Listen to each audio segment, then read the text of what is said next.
All right, hello everyone. Thank you all for being here today. My name is Bella Narrator, and I'm one of the co-presidents of Dartmouth Civics. And I'm Jackson Weinstein. I'm our events director. We're so excited that you could all be here for our second annual Hanover Demystified program and an information session and candidate forum in advance of the annual Hanover Town Meeting. We're sponsored tonight by the Nelson A. Rockefeller Center for Public Policy and the Social Sciences, and we're so grateful to be able to use this amazing space. At Dartmouth Civics, we strive to provide students as well as the broader Upper Valley community with the tools they need to engage in the civic process. You may have seen us tabling at Cullis over the past few years to provide information on voting or attended one of our many voter registration drives. We run student shuttles and walking trains on election days and a variety of other events to ensure Dartmouth's campus is committed to civic life. At Dartmouth Civics, we are excited to get everyone involved with government, from the national level right down to the local town elections, as we are discussing here today. So if you're here, you probably know that the Hanover Town Meeting will be taking place on Tuesday, May 13th, with ballot voting from 7 to 7. Our objective today is that you leave here with more information on how town meetings work and about the different candidates running for positions next week. So we'll first hear from Town Manager Robert Hausman before moving into a moderated Q&A with the candidates. Afterwards, we will open up the floor to some questions from the audience. Before beginning our program, I'd like to give a warm thank you on behalf of Dartmouth Civics to everyone here today. From town residents to students to faculty, as well as Junction Arts Media, Devora Greenberg, and the rest of the Rocky programming team. Also, as a reminder, we have pizza and plates in the back, so feel free to grab some food as well. So with that, our first guest of the night is Town Manager Robert Hausman. Mr. Hausman has served in this role since October. He previously directed the Hanover Department of Planning, Zoning, and Codes from 2016 to 2024, capping off 38 years of municipal experience. So please give a warm welcome for Robert Hausman.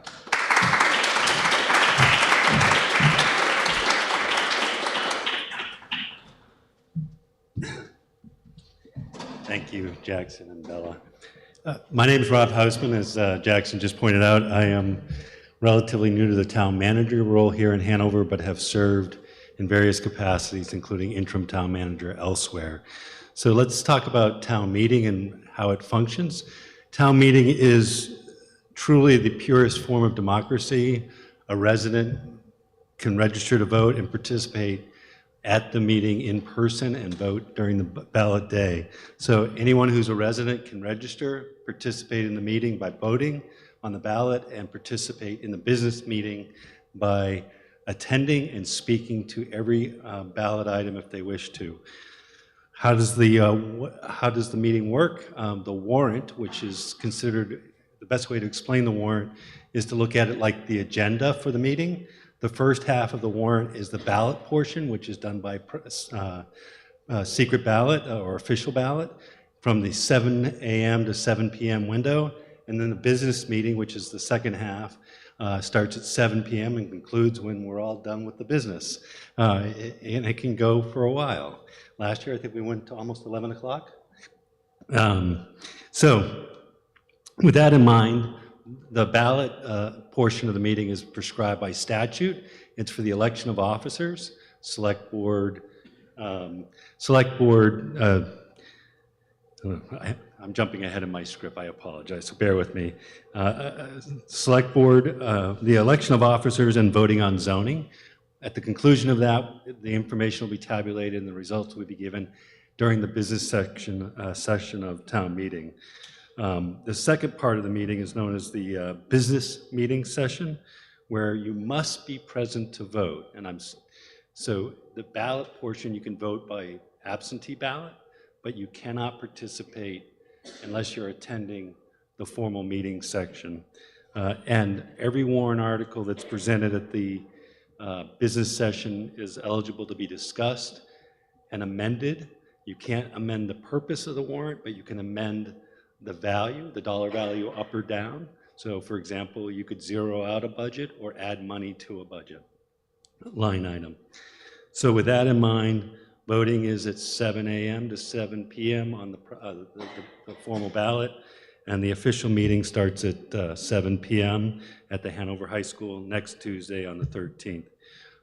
The positions that are up for election are the select board. They govern the town and perform the town's legislative functions as prescribed by town charter, outside the legislative role granted to the voters by state statute. So town meeting, that's prescribed by statute.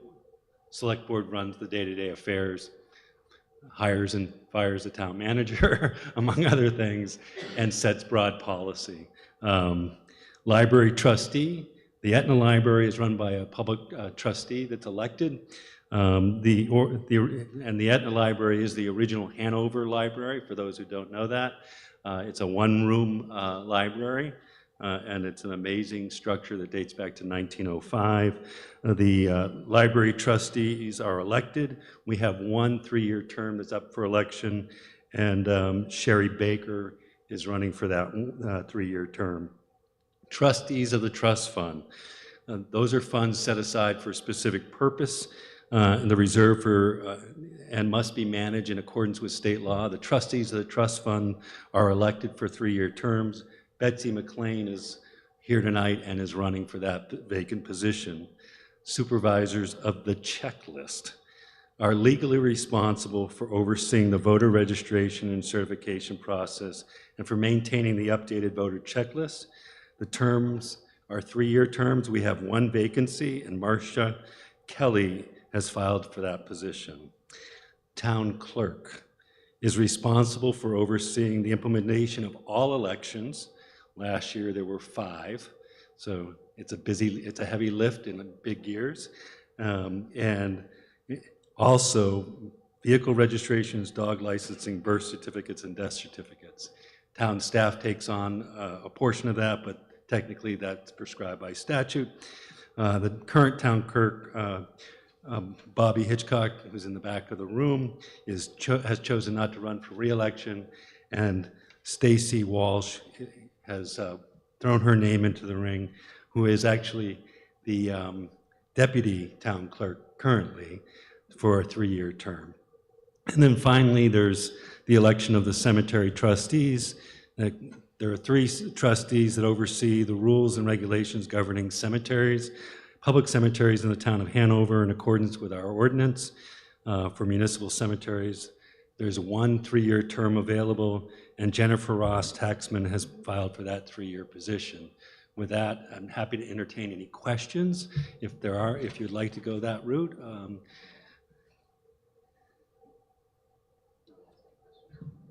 And so just remember that the night meeting focuses primarily on the budget and the allocation of funds within the budget, but there are several petition amendments that are proposed that include open meetings, access through Zoom, change to our gender-neutral language, an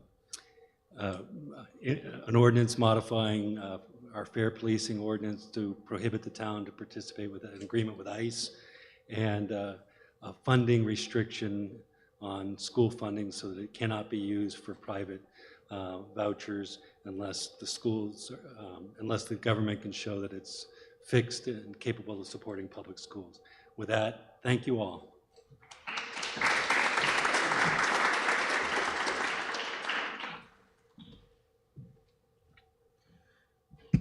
So thank you, Mr. Hassman, for that introduction to the program. So before moving on to the Q&A section, we want to acknowledge that some of the town candidates couldn't be here tonight. We learned recently that Jennifer Taxman would not be able to attend. She's running unopposed for trustee of the cemetery, as Mr. Hassman mentioned. Marcia Kelly, who is running for supervisor of the checklist, is running late. She's on an appointment in the Cape, so she'll hopefully be here within the next 10 minutes or so to answer some questions. And we also regret that Dr. Athos Rassius could not make it this week either due to his busy work schedule. He's currently in the ICU, his anesthesiology practice at DHMS. But because he's in the race for select board, he asked me to provide some info on his background and candidacy. So Dr. Rassius grew up in Norwich, attending Hanover High and Dartmouth Medical School. He's lived continuously in Hanover since 1993, working at DHMS, for which he now directs the cardiac anesthesia program. Both of his sons graduated from Hanover High, and he joined the district school board. He has variously chaired the Hanover Finance Committee, as well as served on the Howe Library Corporation Board, Conservation Commission, Hanover Bike Walk, and the Trescott Land Board, in addition to coaching youth baseball and instructing Sears at Fort Sayre. So when asked why he would like to continue his 18 years of service on the select board, Dr. Rassius noted the following, and I quote, "I am compelled to acknowledge that to represent the community and to be entrusted with the concerns of the town has been an honor and a privilege.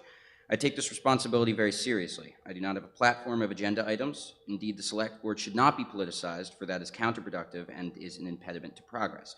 In my mind, the role of the select board is to listen to the town's citizens' concerns, understand our newly revised master plan, and work within our constraints to move our collective goals forward. Furthermore, we in Hanover have a town staff of dedicated and resourceful personnel. Supporting these amazing workers is of paramount importance." We thank Dr. Rassius for submitting this quote. At this point, we're going to move to the Q&A section of the program. So please give a warm welcome to our candidates, Evan Gerson, Tracy Walsh, Betsy McLean, and Sherry Baker.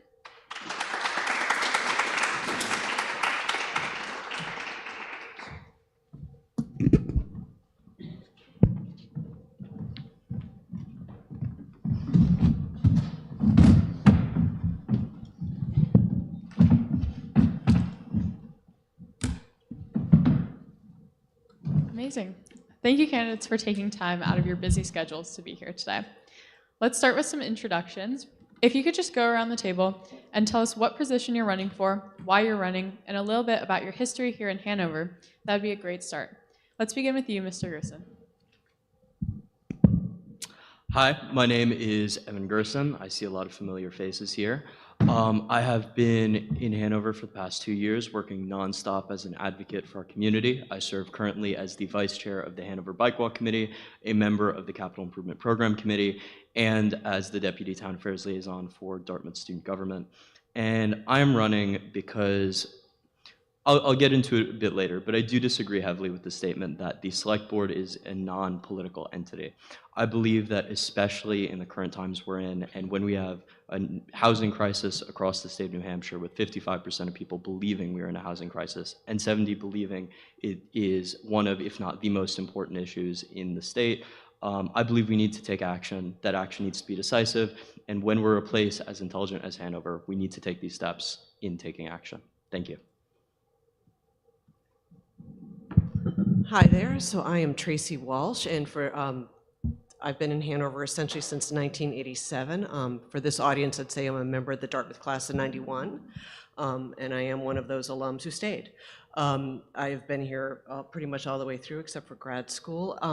And as Rob Hausman referenced, I'm running for town clerk. I actually work in town hall. I've been there for about 1.5 years. We've been well served by our current clerk, Bobby Hitchcock, who's choosing to keep focusing on elections, and I will be running for town clerk. And why I chose, when I wrote my job reference letter for this job, started with I'm wanting to serve my chosen community. I've chosen to live here in Hanover, postgraduate, like many of the alums you all hear about. I have 2 kids who went through Hanover High School, and looking forward to keep changing things. One of the things that we also do in the clerk's office is manage town records and work with boards and committees, and I'm really anxious to do more work in that and making sure we're doing a better job of broadcasting the work that our many boards and committees are doing and making sure those minutes are public and finding ways you can learn more about that. Hi, I'm Betsy McLean. I'm running for a spot on the Trustees of Trust Funds. I've been in Hanover for over 35 years. My partner and I moved up on a 5-year plan. Boom, 2 kids were born, and you blink, and now they're gone, and we're sort of trying to figure out, well, where else would we go? So we're very committed to this community, have grown to love it. Moved up here for a job at the college. I worked at the college in financial administration for over a decade, and then switched gears and worked for the town of Hanover, 20-year career there as finance director and town clerk for several of those years as well. So I'm running for Trustees of Trust Funds, not because I'm bored so much now that I'm retired, but more I kind of miss the engagement that I had. There's nothing better than living, I live downtown, living, breathing, working, a place that you love and care about. And I kind of miss having my fingers on the pulse. And so the Trustees of Trust Funds, I was the staff that supported that group for many, many years, saw it through several iterations. We did some wonderful work. And so I'm very familiar with the state statutes and the state reporting, the particular funds that the town has available and the restrictions on those funds. And so I'm very anxious to get back in, and the Trustees of Trust Funds allows me a great opportunity to do that. Thanks.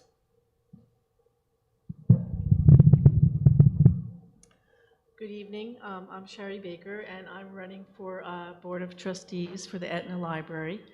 I've lived in the Upper Valley since 1986. I've lived in Etna since 1997. I have volunteered for the Etna Library for over 20 years.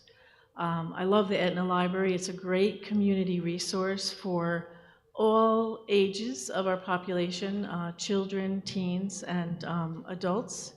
We have a wonderful director who is very engaged in our community and promoting many, many programs, and I want to support him in any way I can, and the library. It really is a wonderful community resource. I started going to libraries when I was probably 4 or 5, and I was amazed when I went to a library and I could take out a book, and I got a little card with my name on it, and ever since then I've loved libraries. I've always supported libraries. They are a wonderful resource, so I want to just continue with that. I've worked at Dartmouth Hitchcock for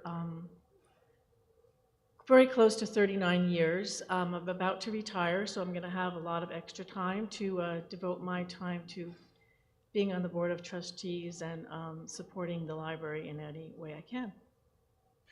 Thank you. This is, by the way, Marcia Kelly, our esteemed candidate for supervisor of the checklist. Thanks for taking the time to be here today. We're just going around the table. If you could just explain a little bit about your history in Hanover and why you're running for your position. Okay. Hi, everybody. It's nice to be here. glad I could make it in time. I'm running for the open supervisors of the checklist seat, which are the folks who oversee election registration in Hanover. And I've been retired from Dartmouth for about almost 8 years, but when I was working here, I worked in student affairs for a long time, and my last 8 years I worked with the Board of Trustees. So I'm very familiar with the campus. I've been a volunteer helping with elections in Hanover for, I don't know, probably 8 or 10 years. And I think Hanover is maybe not unique, but it's an interesting community in that we have lots of student participation in local elections. And with the changing scene in both state regulations and perhaps federal regulations, I think that overseeing the checklist in terms of who's registered to vote and making sure that students are aware of what they need to be able to produce to be able to register to vote is important. So I think this is an interesting way to serve the community, and that's why I'm running for the open seat, which is for a 3-year term. Thank you. So at this point, we'll just ask you to choose a policy or two that you're passionate about. How do you plan on affecting that policy and ensuring long-term sustainability after you're gone? You should not trust a housing and transportation nerd with a microphone. But let's get into a bit of housing and transportation talk. So I mentioned before that the state of New Hampshire, 55% of our population believes that housing is the #1 issue. This is above politicized issues like abortion. And I'm going to get back to the word politicized in a second. But housing is the #1 issue, and Hanover and the state of New Hampshire are in an undisputed housing crisis. We need to take action on this, and we need pragmatic and clever solutions. One of those is house-scale residential dwellings, which I'm campaigning also in support of. House-scale residential dwellings will allow us to increase housing density and build more housing in the town of Hanover. We have a $1.1 million median home price, and we have, I believe, 140 town employees, an unfathomable amount employed by Dartmouth College. We need to build housing. Pragmatically and for all purposes, we need to build housing in Hanover to benefit our population. And when it comes to transportation, I think it's essential that we make Hanover a place that's bikeable and walkable. That's something I've been saying from day one. I serve on the Bike Walk Committee. We've always advocated for community spaces, for bike lanes, and it's something that not only helps us preserve property value in the town of Hanover, but is something that's attractive to young families. I do a lot of work as well. I didn't mention in the intro. I do a community project called Rise and Shine Dartmouth, which that engages a lot of students and members of the town of Hanover. I've worked with a number of organizations. And when it comes to bikeability and walkability, it is something that is so essential for the future of any town. There are some of the most Republican towns in America that are investing in our infrastructure, and it's something that in Hanover, we do not have the option to approach this with passivity. Our economy is, for the future of our economy, we do not want to see stagnation like Vermont. The exception for Vermont, in my mind, is Burlington, which is investing in smart housing and infrastructure solutions, and I would look forward to implementing that in Hanover. Thank you so much. So thank you. As been referenced, as town clerk, the role is wholly apolitical. We run the elections. But most of my job is also required by statute. We don't get to set policy. We actually have to implement what we're told by the state.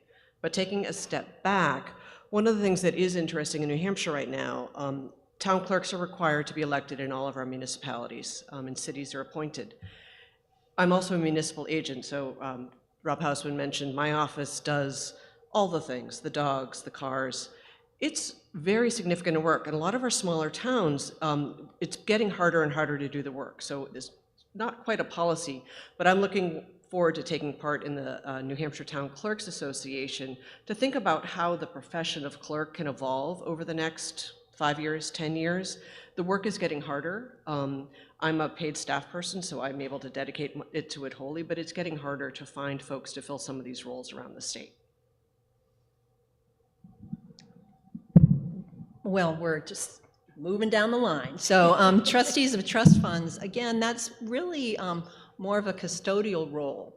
And as Rob mentioned, we're responsible, the trustees are responsible for investing, fiduciary oversight, and the ins and outs of restricted monies. And those restricted monies either come through the benevolence of donors, or they come through actions we all might take at town meeting by creating a restricted purpose fund. And so a lot of it is just backroom accounting. The money comes in, we got to make sure it's invested smartly, preserve the principal. The money goes out, we have to make sure it's utilized as the donor intended or as town meeting intended. That sounds pretty straightforward. There are some there is some difficulty in the details in terms of interpretation of intent. So in terms of my role as a trustee, I am hell-bent on spending restricted money first. So if we have restricted money, I am very open to, obviously we're going to stay course with the law. We're going to honor the donor's wishes.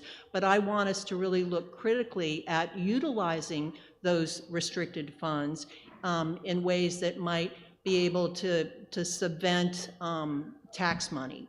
I know just in my many years of working for the town, we've got several dormant funds that have been unutilized for many, many years. And so I, as an elected trustee, will certainly be clamoring the bell as to why don't we more actively utilize those funds. So I look forward to that. Thanks. So one of my first goals, being on the Board of Trustees, would be to really listen to the current board in terms of what their goals are for the Etna Library and respecting what they're thinking. I'm not quite sure where they're at right now.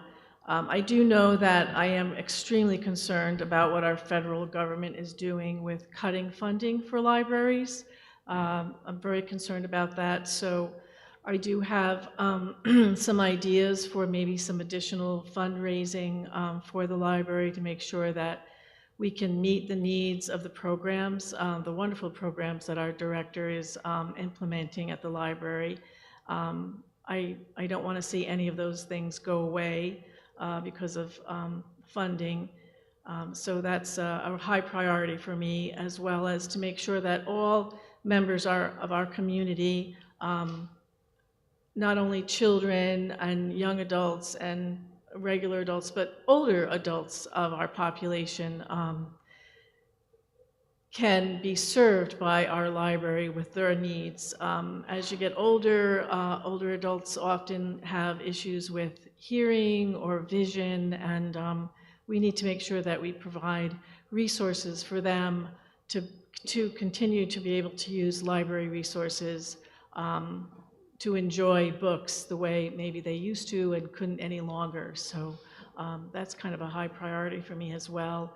And really initially, really listening to the current board and the current director in terms of what they're thinking in terms of going forward with the future of the library. As Tracy mentioned, these are both apolitical positions. That said, I will say that I think that the current town clerk and the current supervisors have had a really strong relationship with Dartmouth over the years in terms of getting information from residential life, being able to understand what your current residences are, since they can change as often as 4 times a year. And I look forward to continuing that really strong relationship and building on making sure that we have a relationship with organizations like Dartmouth Civics or other student groups to help get the word out to what's required to be able to vote in Hanover.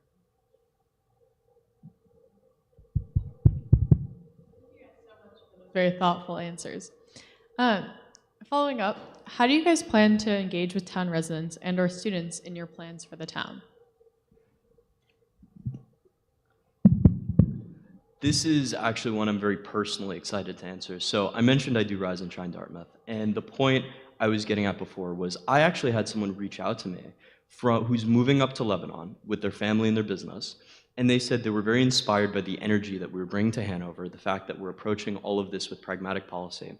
And one of the biggest things I want to do in Hanover that I feel like we're very much so lacking in is I believe, over 100 million Americans on TikTok. We have a majority of Americans, a large majority. According to a 2024 Pew Research survey, I believe it said something like 70 or 80% of Americans are on social media, and that was from January 2024.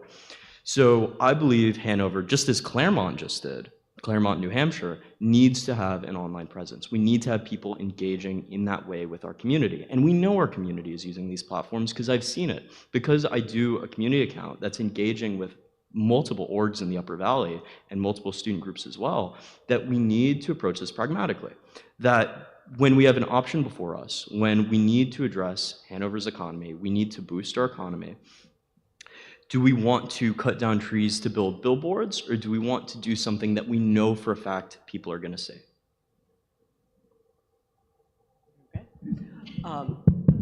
Thank you. I'm going to build on what Marcia said. One of the things I think we're extremely proud of between the clerk's office and the supervisors is our relationship with the campus and Dartmouth Civic specifically.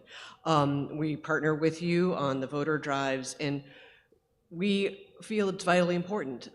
Dartmouth students are residents in the town of Hanover. You're eligible to vote. We want to try to make it easy for you to do that, either before it's too late right now. You can't come to register in my office, but on the day of election, you can come to the polls and do it there.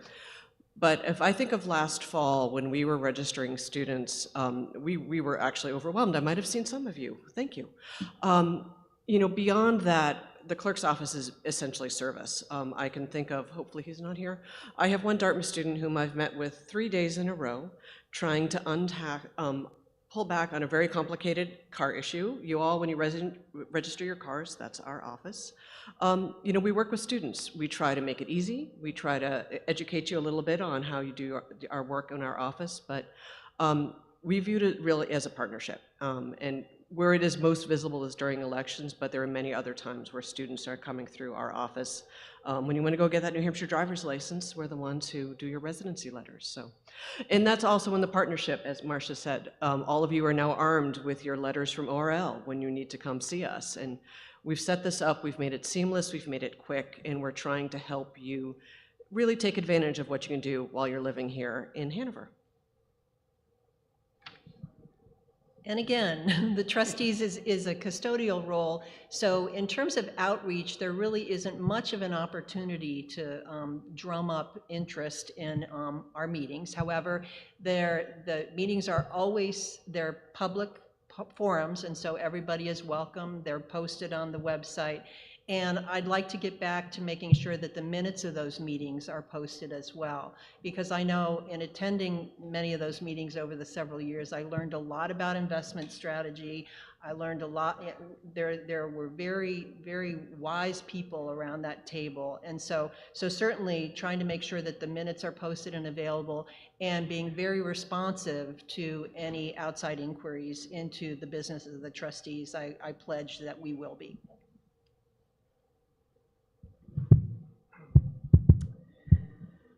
I think there's a tremendous opportunity for students to engage with libraries in terms of volunteering your knowledge and expertise to whether it's reading to children or doing a little art project or just imparting your knowledge that you've gained in your career as a Dartmouth student.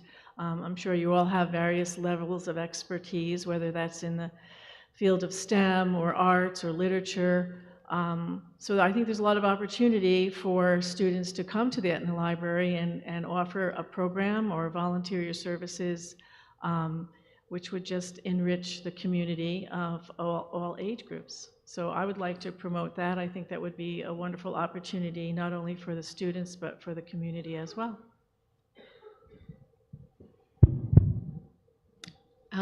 I guess the one thing that I'll add is that the supervisors currently hold a monthly meeting open to the public for anyone coming who has questions about registration. We should promote those perhaps a little bit more to students.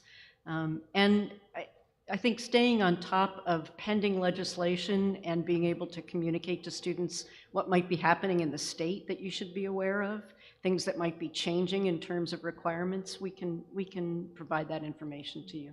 Thanks. Thank you. So obviously, town meeting is next Tuesday. There's going to be a number of issues subject to ballot voting. We touched on a few issues, including the zoning amendment, the town's relationship with ICE, so on and so forth. If you could just choose one or two issues that'll be debated at the town meeting. I know many of your offices are not political, but if there's something you feel strongly about, as your offices are public-facing and these are public issues, we'd appreciate to hear how you plan to vote and why. I'll discuss house scale residential dwellings a bit. So that's going to be something we'll see at the town meeting. And basically, it is legislation that's going to help us densify our housing and allow more housing units per a smaller unit of area. And that's something that I believe is fundamentally essential for the future of Hanover. We are in a housing crisis, $1.1 million median home price, and we can't approach this with passivity. It's simply a fact that I saw such a phenomenal video recently about the fact that even something as simple as running is a political action. When you run, you intend to run in a safe community. You intend to bike in a safe community. So simply is densified housing is going to allow for our town to prosper and allow for essential workers like our firefighters and policemen to afford homes in Hanover. So I will say again, as clerk, it's not appropriate for me to show any preference for any of them because we run the election. But I will say everyone should come out. And one of the things that Rob Hausman mentioned, at the meeting it's so important. We are discussing the budget. There's been months and months of works leading up to what happens at town meeting. I'm seeing our board chair, Carrie Callahan. All of those meetings are open and public, even if you can come to town hall, you can watch them on CATV, you can get information to folks like me if you want to have your voices heard. But so what happens on the 13th is the culmination of a lot of work. I just wanted to put that out there. Myself, I'm actually the one who takes the minutes. That is another function of the clerk. So I'm going to be the one sitting in the back taking notes of all the conversations that you have at town meeting. And in terms of issues, the issues that the trustees would be focused on for the town meeting warrant, the business meeting, and as Rob said, it's really, that's where the money discussion happens. And so historically, the trustees have reviewed the warrant. They have no oversight, no legal right to influence the warrant. But again, they like to look at historically, they've liked to peruse the warrant before it's finalized to make sure that any new funds that are created, it's clear that the trustees and the select board can agree and how those funds are to be used. Because I think we all can imagine when that gets muddied and one side thinks, yes, this is a perfectly acceptable use of this fund, and the other side doesn't. That's just at all costs. We'll be looking at the warrant. The trustees will be looking at the warrant that will be before town meeting next week, trying to make sure that we avoid those possible pitfalls. Yes, I don't really have a strong opinion about anything on the ballot. Or I don't want to express what those opinions are. But I do want to say that I think it's really important in our current political atmosphere that I'm hoping that the town meeting can have these discussions in a very civil manner, and that each side listens very closely to the other side. We're in such a divisive society right now with two very separate camps, and I think it's really important that people really listen to each other. We all have our own opinions, strong or not strong, and we're going down a really black hole with not coming together and trying to find middle ground in many different issues. So that is my hope for town meeting, that it can be civil engagement for making the right decisions for our community, our environment, and all the issues that are involved. Yeah, I'm this is an apolitical position. I'm not going to make any comments tonight on particulars. All right. And then our final question before we move on to the audience Q&A is, in this highly polarized time, as you mentioned, Sherry, what is your vision of the role of local government in civic life or in just the lives of the public in general? And feel free to pass on this question if you'd like. But yeah. So I believe Hanover needs to be the shining town on a hill. I don't think we have any other option at this point. We are in such a fortunate place to have an Ivy League university as an employer, to have such an intelligent community of smart and passionate people. We can't sit passively on this. We need to be leading the nation in our housing and infrastructure and getting these sorts of pragmatic wins. Something I didn't mention for the last question is I'm actually supporting and helped to bring forward legislation that's going to allow for a Zoom option at town meetings. And that is something I believe is essential because we need to be a leader in certain civic participation, just as we need to be a leader in housing our essential workers like our firefighters and our police officers in town. Because I've even, a big thing for me is also being very front-facing to the community. I love interacting with people. And I've had some conversations where even people working at Dartmouth Dining Services, again, we're one of the biggest employers in the state, can't afford homes. And one of them had to look across 3 states, including Maine, to still have to commute in at 5:30 in the morning. And to me, that's simply just not just.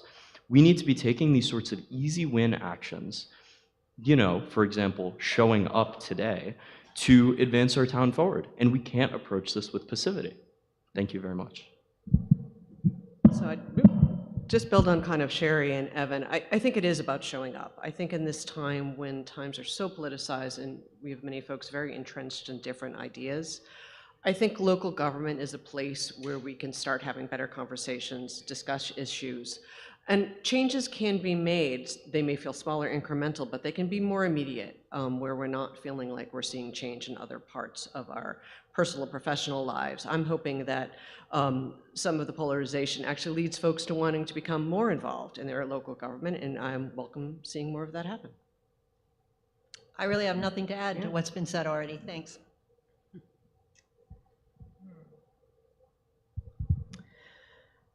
That is a really very good question. It's difficult right now. On the one hand, there's times when I want to scream and shout about what is going on in our federal government.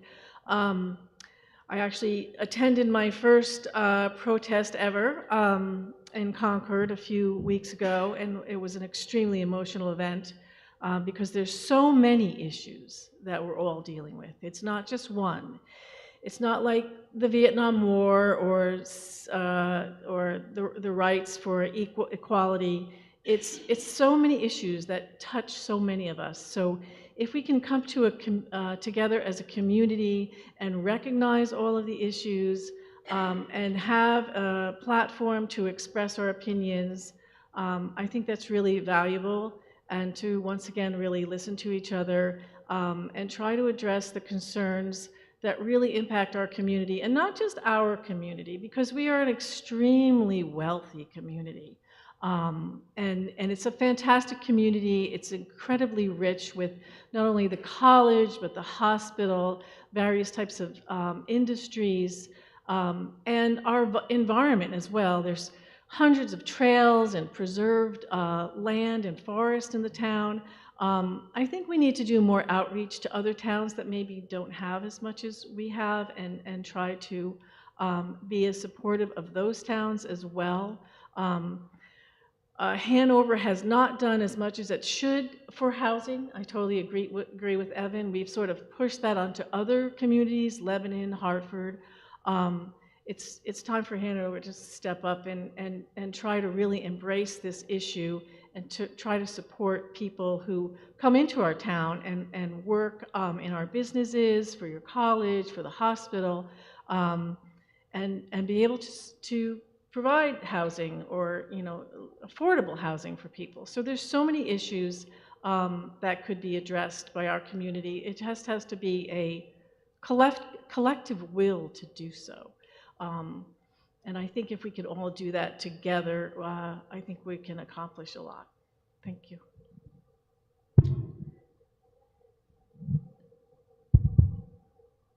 It is a really good question. For me, the choice to run for this position is a place for me to start, to think about where's the place that I can be involved? How can I serve my community? So for me, this is an option because this is politics are local, and here's a small way that I can do something for my community. And I encourage you to think about that, to think about what are ways that you can serve. Are there ways that you could serve the broader Hanover community by being involved with libraries or with schools or other organizations during the times that you're here on campus? It's a good question for us to really ponder, and politics are local, in addition to the constant barrage of the national that we can't get away from. Thinking about how to contribute locally is a good place to start, I think. Thanks. Great, thank you so much.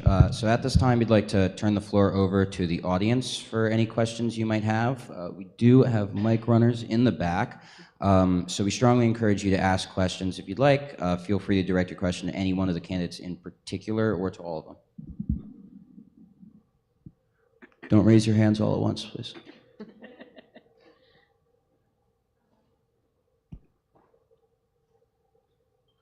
Hi, I guess this is more directed to Evan, but I'm very involved with Access Dartmouth here on campus, and we want to know what you guys what you will do to make the town of Hanover more accessible, and if you've thought at all about changing in this plan for all this infrastructure, if you've thought at all about making infrastructure built in a way that's accessible, or revising a lot of the street corners and the crosswalks to make it more accessible for not just disabled students or students with disabilities, but for the entire population of the town of Hanover. So I'm very proud to say that I'm a member of Access Dartmouth and have worked with Access Dartmouth since day one. They do such phenomenal work for people with physical and mental disabilities on campus, and I'm so proud to be part of that organization.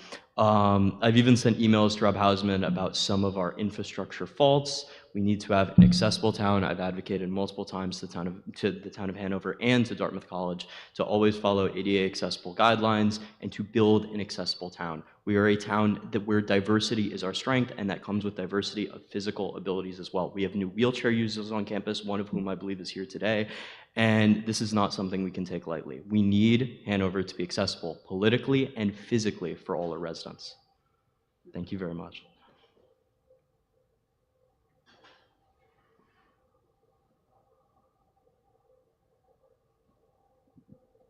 Hi, my name is Kate. I just wanted to add on to that question and to ask if any of you had plans to consult with people with disabilities in the process of creating these infrastructure changes in both maybe road changes, updates, or new housing. I'd be okay with taking, if you guys have any. So, they also, by the way, they're all phenomenal. Like, they do such, I'm so excited to see all the incredible work they do for the town of Hanover. I'll quickly add to that Clark, Vice President of Access Dartmouth, I work very closely on all aspects for my roles in the Bike Walk Committee, building and advocating heavily for raised intersections, or in student government, advocating for community areas and areas that are accessible and of ease of use for wheelchair users. And I plan to continue consulting individuals with access needs at Dartmouth and making that a heavy priority of mine. So, the only thing I would add in that as a staff person in the town, do know that throughout Town Hall, there are many of our departments who are working directly with Dartmouth on issues, between Rob Hausman's office, the Planning and Zoning Department, the Assessing Office, police, fire, what have you. There are more conversations going on than you perhaps know. We may not see quick change happening, but do know that there are many conversations going on throughout the organization at the town of Hanover and at the college to try to make good change happen for both the students and the residents.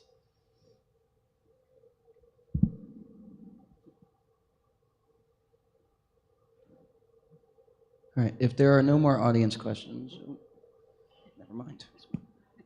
Hello, I'm Sydney. I just wanted to ask if there's one thing you really like about Hanover that you wanted to share, and what makes it special.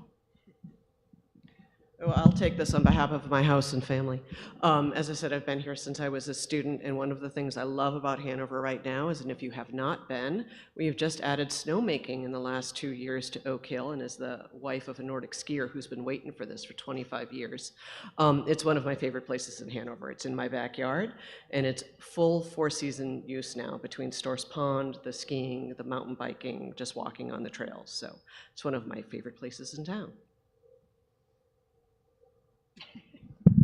Well, and I guess what I love about Hanover is the intelligent, smart, always could be improved, but land use in terms of concentrating development downtown and keeping our green spaces green. And so I think as a downtown resident, I marvel at the gems that we have, parks. I know a lot of people are sad about the golf course closing, but I think that's our Central Park. It's beautiful. And so that's what I love about this town, just the you can feel like the campus hub feels like a vibrant place to be, but then you can go lose yourself in the woods within minutes.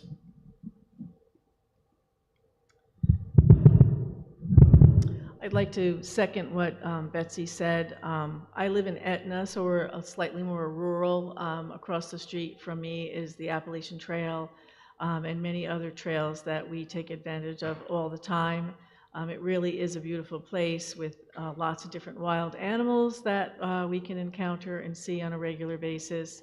And at the same time, I think when Hanover residents are asked to step up to support different organizations in the town, like the Proudy or the libraries or the Hanover Conservation Committee. I think residents really step up and try to make that happen to the best of their ability. So it's really a great community of people and engagement and environment. I don't think I'll add anything to that. I agree with everybody. I'll quickly say that what I like about Hanover is that we're such a brave and intelligent place, a place that's brave and intelligent in approaching our challenges, in approaching our policy. And I think that we are such a beautifully unique place that you really can't match anywhere else in the country, where we have that intelligence, we have that bravery, and we have that motivation to take action to better our community, always. Hi, I'm Jason Barabas. I'm the director of the Rockefeller Center, professor of government. Thank you all for being here. We really appreciate all of you coming out. And this guide is phenomenal. I just want to call out Dartmouth Civics for putting together just a very informative guide. I do have a question about it. But before I do, I want to thank Devorah Greenberg-Colling, also Madison Peel, who helped put this event together. So on the articles, Article 2 and 3, they both have to deal with housing. I was wondering if you could explain for the rest of the audience. I'm just trying to get to the differences between these two articles, not pro or con, but just as you might see them in a more of an informational sense, because it seems like they both deal with housing. So if you could just help the audience understand that, thank you. Maybe. We're gonna punt to Rob Hausman on that. Thank you. So, Housing's in the name, I mean. Article 2 deals with a change in a proposed overlay district where sewer and water exists to allow for infill development of residential scale, allowing for single-family duplex, triplexes, and quad units by right, where currently our zoning has 7 residential zoning districts within the sewer and water, with single-family or duplexes as permitted by right only, or single-family permitted by right. So making this shift will enable larger homes to be converted potentially to 2 or 3 units, older individuals wishing to stay in the home to downsize by creating a smaller space to live and renting out the portion of their house to others, or even subdividing lots where we do have some larger lots in the core, but currently can't be subdivided because of the zoning requirements. The second, Article 3, is an overlay district for workforce housing, and it's nonprofit provided workforce housing overlay. It exists today, but we, in our analysis of our zoning, found that there were some barriers in the ordinance that prevented development to occur. One of the barriers is the requirement for a two-step approval process with a special exception first. So that adds time, and time is money, if you think about it that way. So it's a 3-month window typically for that special exception process. And the second is to update the ordinance so it's equal to the changes that are being proposed in Article 2, not more restrictive than Article 2. Thank you so much. And with that, this brings us to the end of our time for this program. We'd like to thank everyone who showed up today for taking the time to engage with local government, and Rocky as well as Jam for producing this event. Can we please give a big round of applause to our candidates? Thank you. Thank you to all of you. Thank you. Just on that note, I'd like to remind students and residents the Granite State Democracy Tour will be here at Hinman this Saturday from 11 to 1. The open house event will feature Professor Russell Muirhead, Unite America founder Charles Whelan, and Knit Democracy Together creator Eve Jacobs Carnahan in a talk about the Constitution and political polarization. And the knitted New Hampshire State House will be on display right here as well. So if you'd like to stick around and ask a question, we invite you to do so. Otherwise, have a great night. Thank you. Thank you.